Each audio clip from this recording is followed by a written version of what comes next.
チョコレートアイスクリームさん、51歳の女性からいただいたお悩みです。はじめまして。いつも動画を拝見し、落ち込んだ時などの心の支えにしています。ありがとうございます。今日は私の長い間の悩みに相談に乗っていただきたくメールしました。よろしくお願いします。私はもうすぐ52歳になります。私には大学3年と高校2年になる娘がいます。夫とは長い間別居状態です。夫は自営業です。同族会社で住宅設備業を営む家の長男です。結婚してから何店舗かあるうちの1店舗の2階部分に住むよう言われ住み始めました。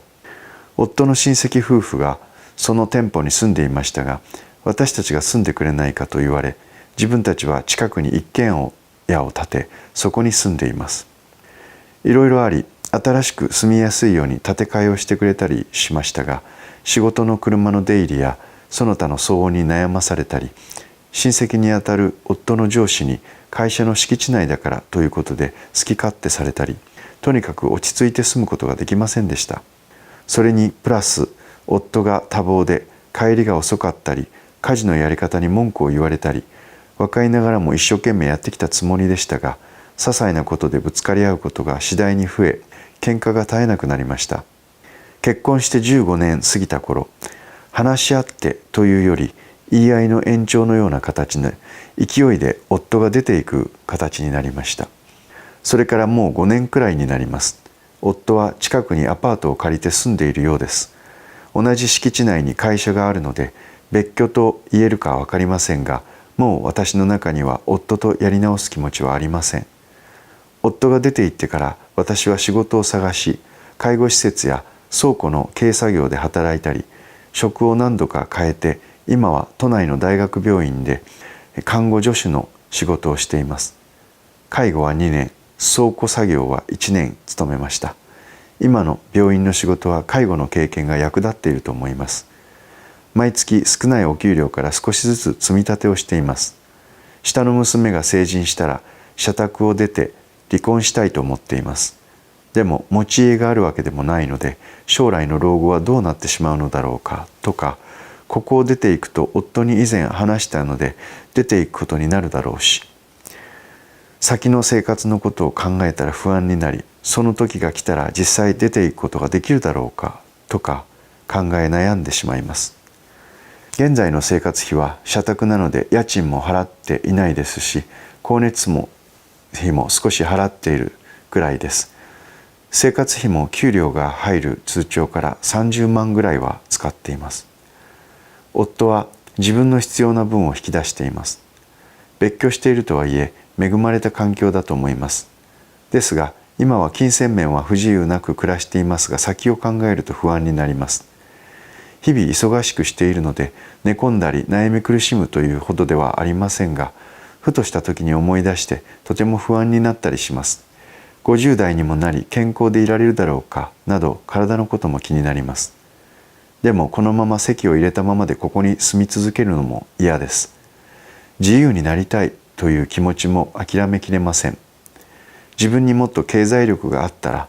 専業主婦でずっといたことを悔やんだり、そんな日々です。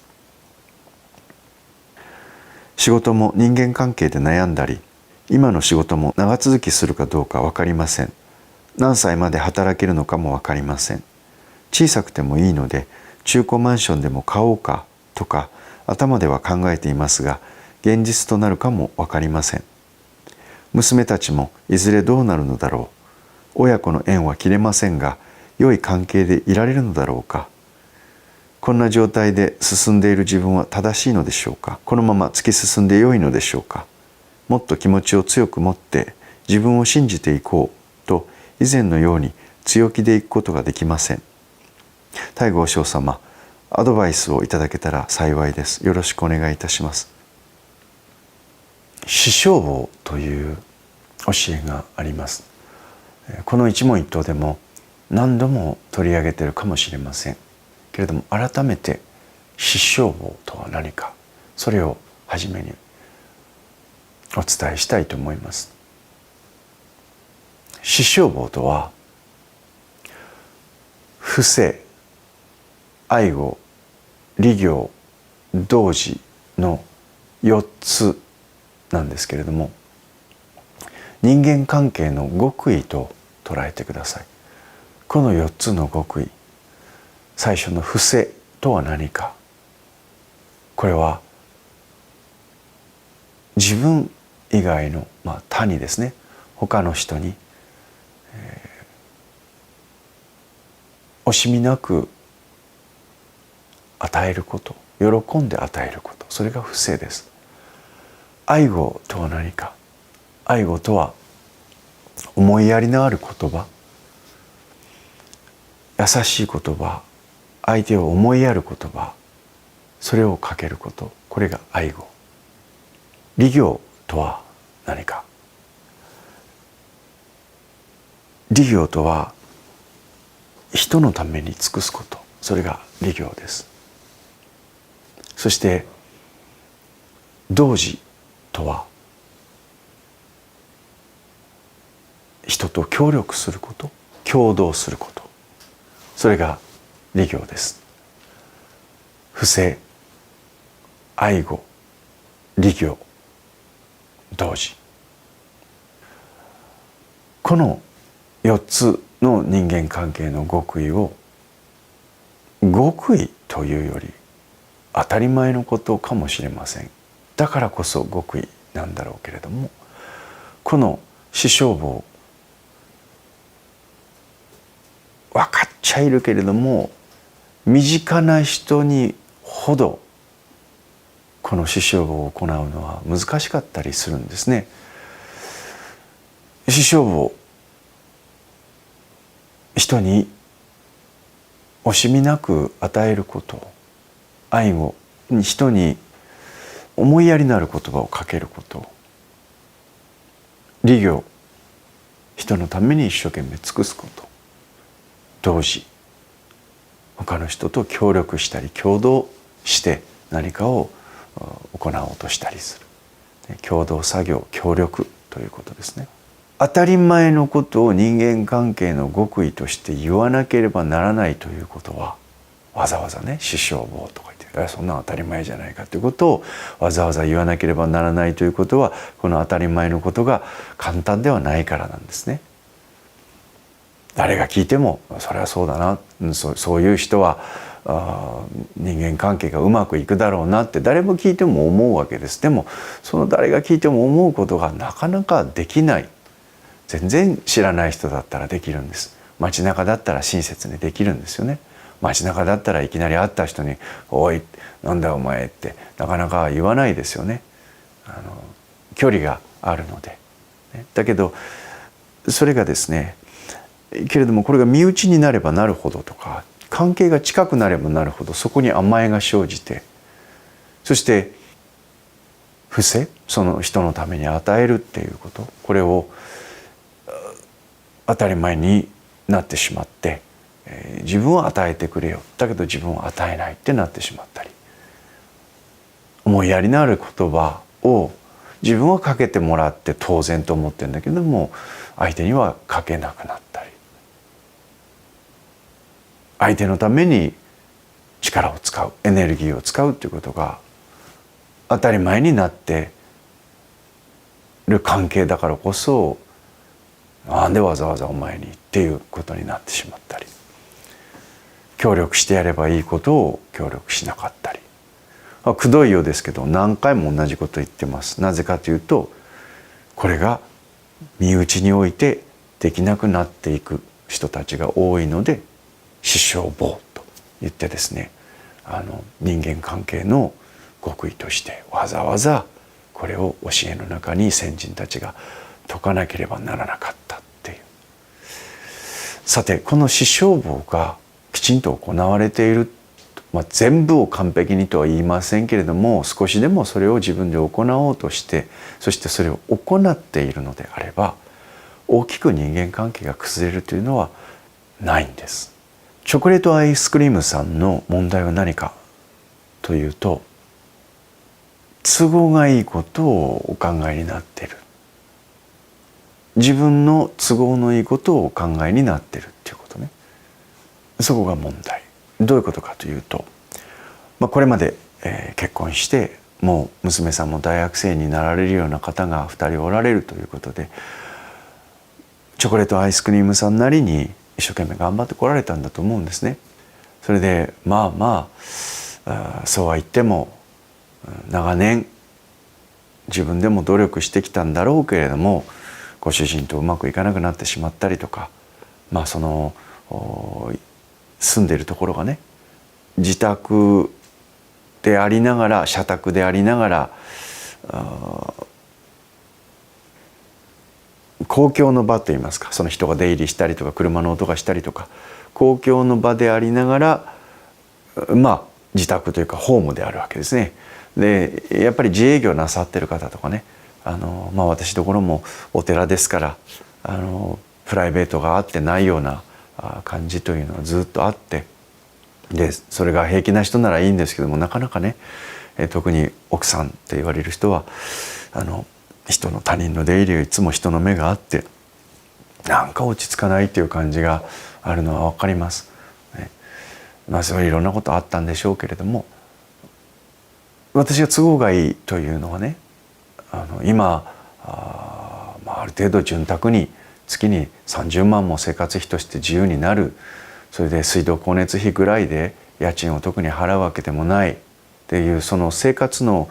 基本的な部分っていうのは社宅にして、そのご主人のその仕事によって、あるいはそのご主人の家族の経営する親族の経営する会社によってその生活の費ですよね、生活をしていくっていうその費用を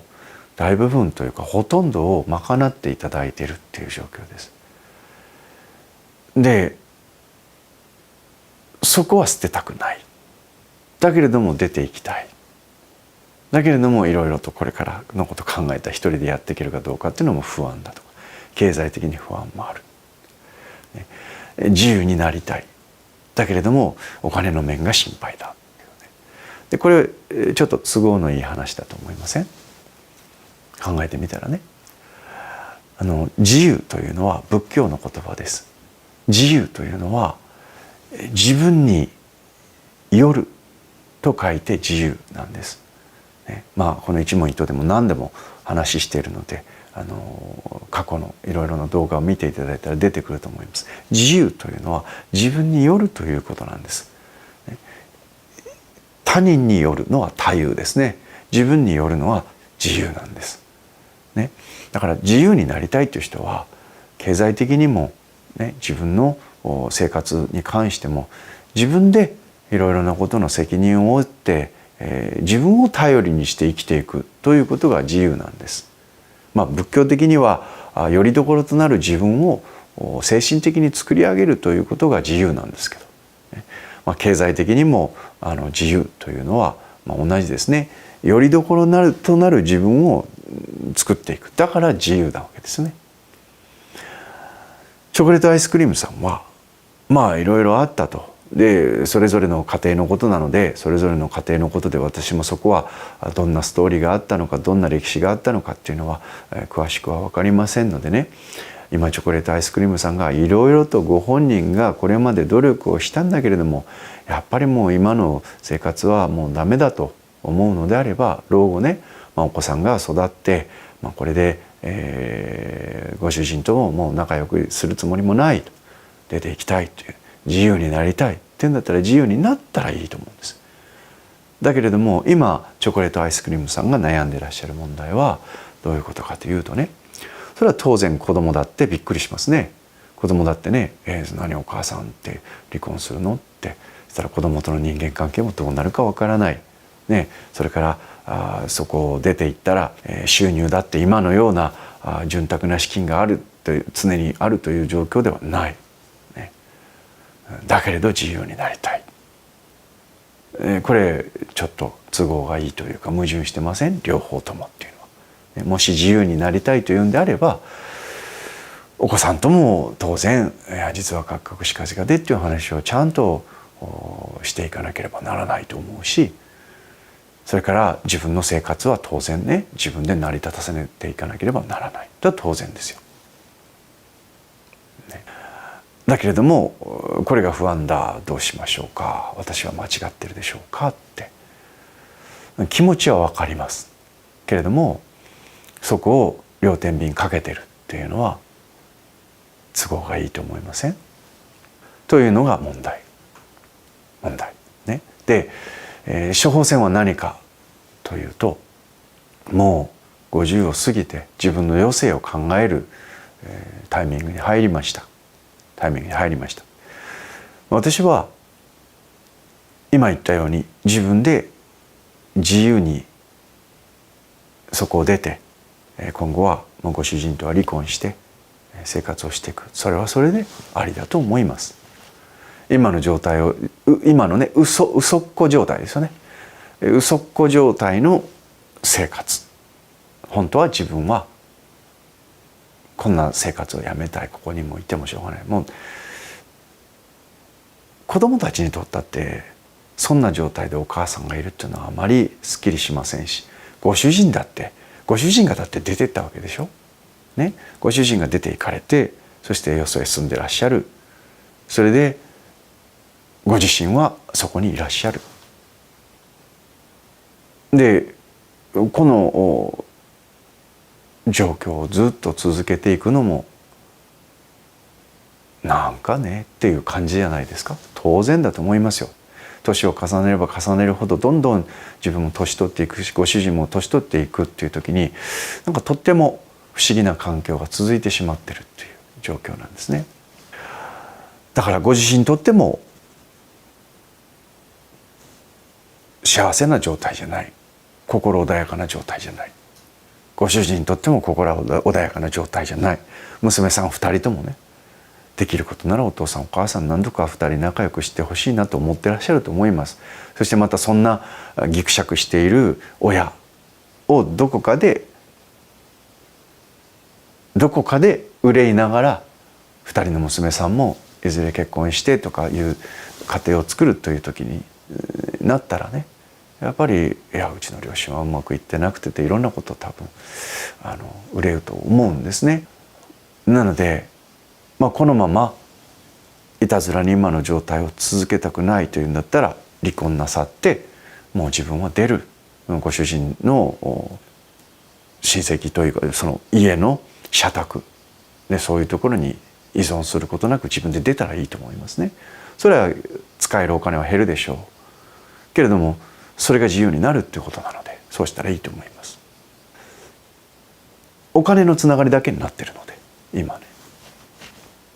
もしくはもう一個方法があって、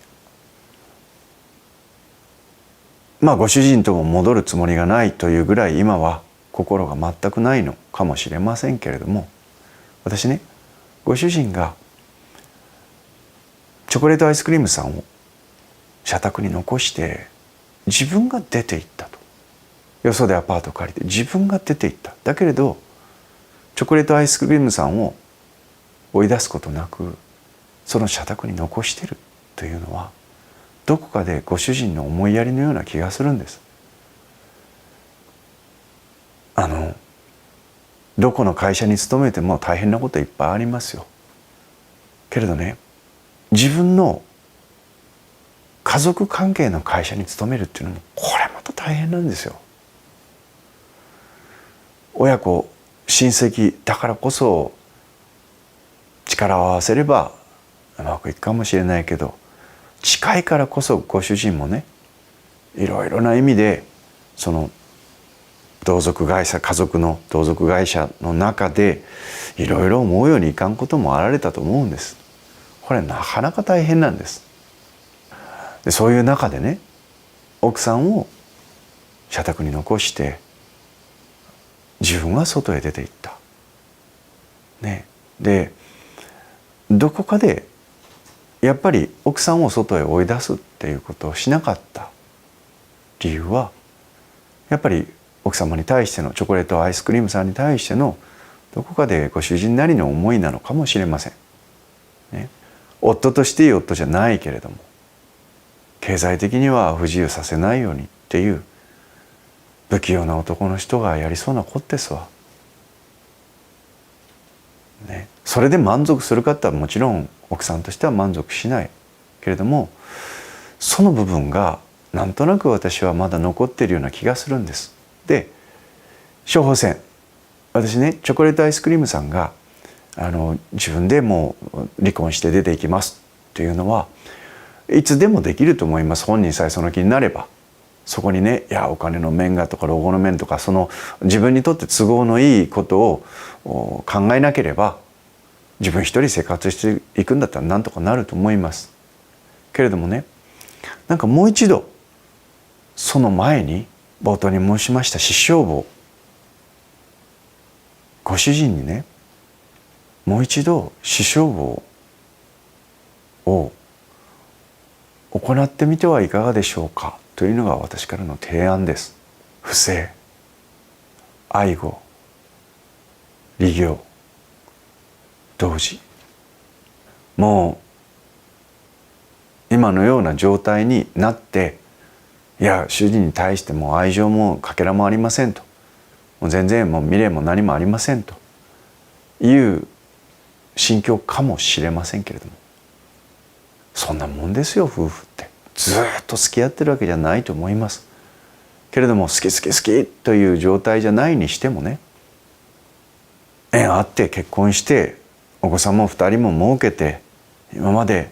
ずっとその歴史を積み重ねてきたわけですよね。そういう中でね、何かしら自分からこの師匠母を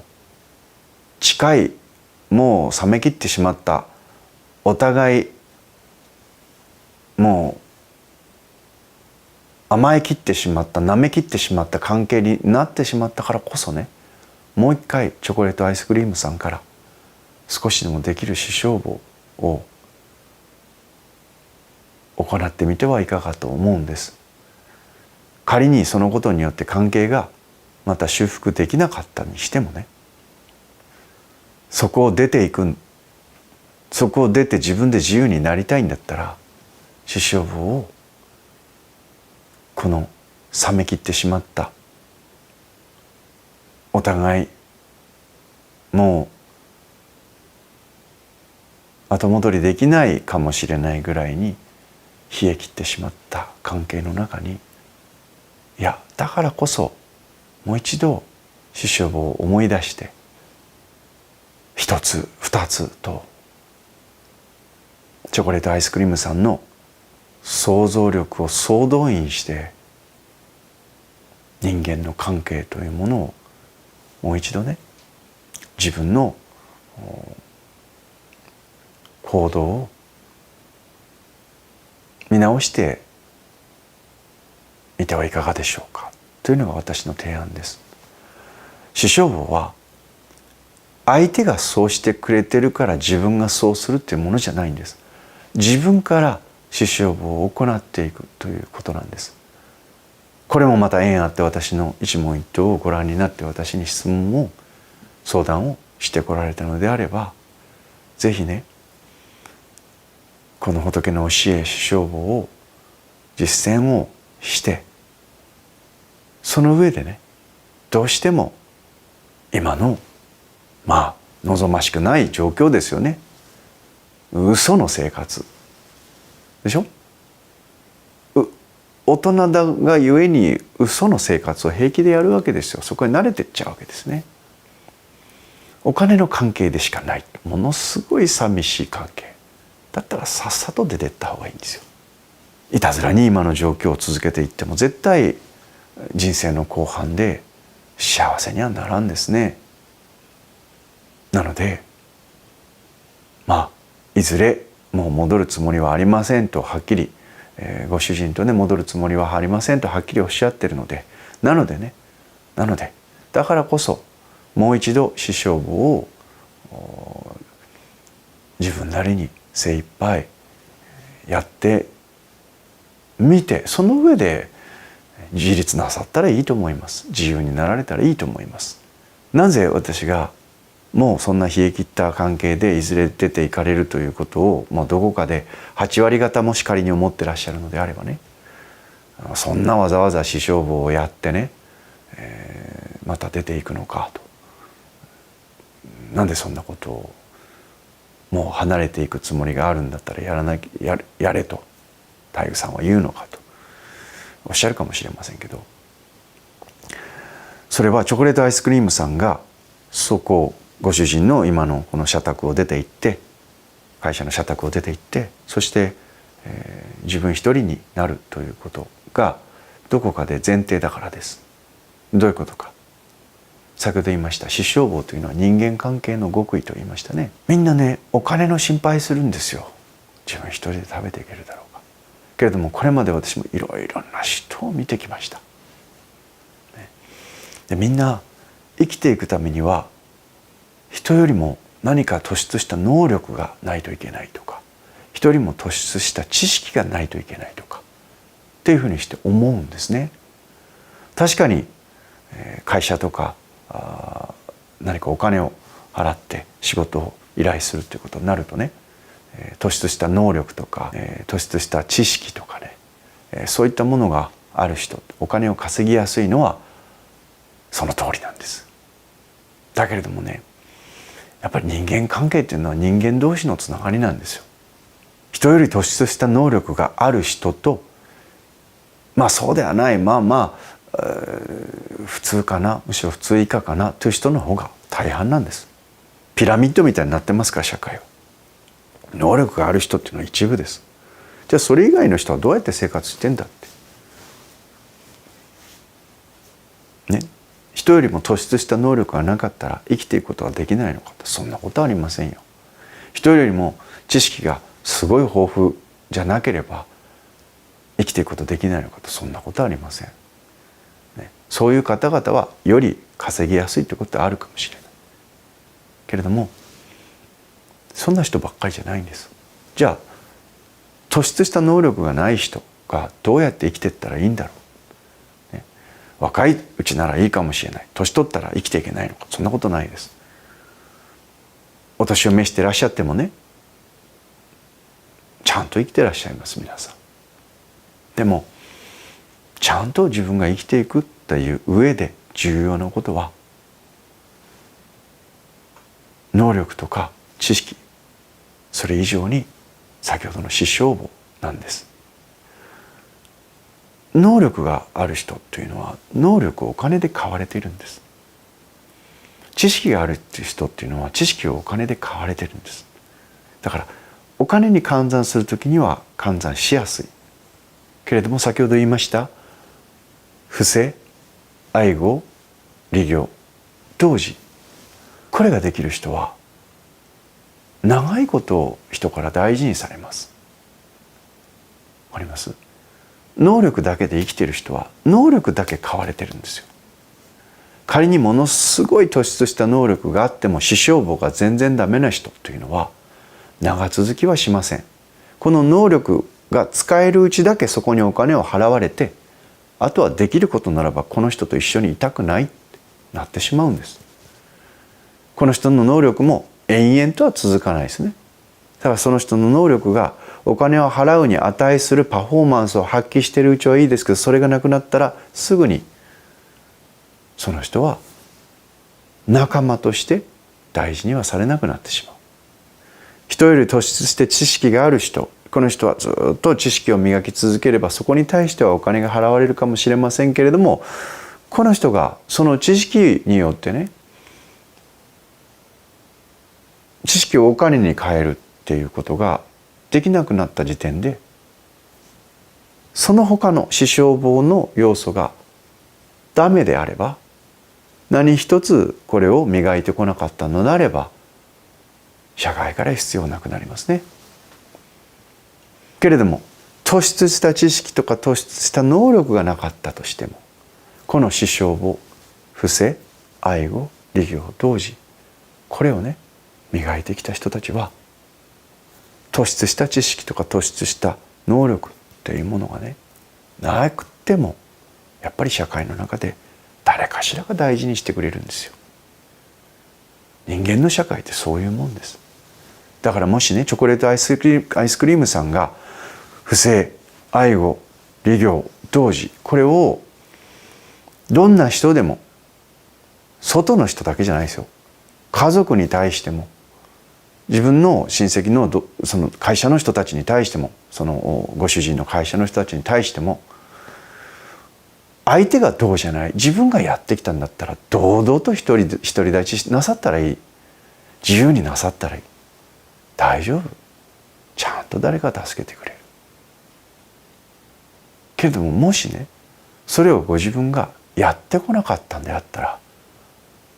これはちょっと心配ですね。なので選択肢としては、自分でもうそこを出て行って自立する、それもありだと思います。別にそんなにお金入らなくてもなんとか自分が生活していくってことはできると思いますよ、十分ね。もう一つは、もう一度自分の態度を見直してみてね、その後ご主人がどういうふうになられるか、関係がどうなれるか分かりませんけれども、まだ離婚してないわけですよ。そしてそこにね、今会社に住んでるわけですよね。で、会社の仕事はなさってないんですよね、おそらく。そしたら何かしら外でのお仕事もありましょうけれども、自分ができることをもう一度ご主人に、ね、してみる。出生簿をしてみる。その上でね、もうダメだなと思えば出られたらいい。でもご主人に対して死傷簿をもう一度、相手がどうあろうと自分が精一杯やってみるということを、ご自分の修行として課していったならば、おそらくいずれそこに残る、そこを出る、どっちもうまくいくんです。今よりは。わかります？なので今チョコレートアイスクリームさんが決断をしかねているということであれば、まずすべきことは何かといったら、この死傷簿をもう一度改めて行ってみるということです。いや、そうは言ってもなかなかできませんよというご自分の中で変なプライドがあったりとか、何か心地よくないものがあったりね、そのっていう抵抗感があったりするとすれば、それはチョコレートアイスクリームさんの問題です。それが今の冷え切った関係を作ってきたっていうことなんです。いや、私は頑張ってきました、うちの主人が悪いんですと、うちの主人の親戚、会社、それが良くないんですと、いろんな言い訳あるかもしれません。でもそれは違う。ブッダの教えからすればそれは違う。死傷簿は相手がそうするから自分がそうするというものではないですね。自分がそうしていく。でその上でその関係がどうしてもね、うまくいかないというんであれば、いたずらに苦しむ必要はないと思います。きちんと義理を尽くしてお子さんにも説明をして、かっかくしかじかでお母さん頑張ったけどどうしてもダメなんですね、許してねって言って離婚をなさる、それも一つの選択肢だと思います。けれども、この人間関係の極意ね、この死傷簿ということを自分で自分なりにもう一度ご修行なさってから出られたらいいと思います。でもこの死傷簿を自分の中できちんと一つ一つ精一杯やるというこの生き方、態度をもってすれば、そこにいてもそのまま残っても出て行っても大丈夫、ちゃんと生きていくことができます。ということで、チョコレートアイスクリームさん、どうぞ私の回答に満足なさるかなさらないかは分かりませんけれども、ね、私の回答に不満を持たれるかどうかも分かりませんけれども、これは仏の説かれた真理です。死傷簿、伏せ、愛護、利行、同時、全部とは言いませんけれども、何か一つでも実践をなさってみてください。きっとこのどちらに転んでもいいようになると思いますし、年を重ねていってもチョコレートアイスクリームさんの周りにね、小さく幸せの花が咲いていくことでしょう。頑張ってください。応援しています。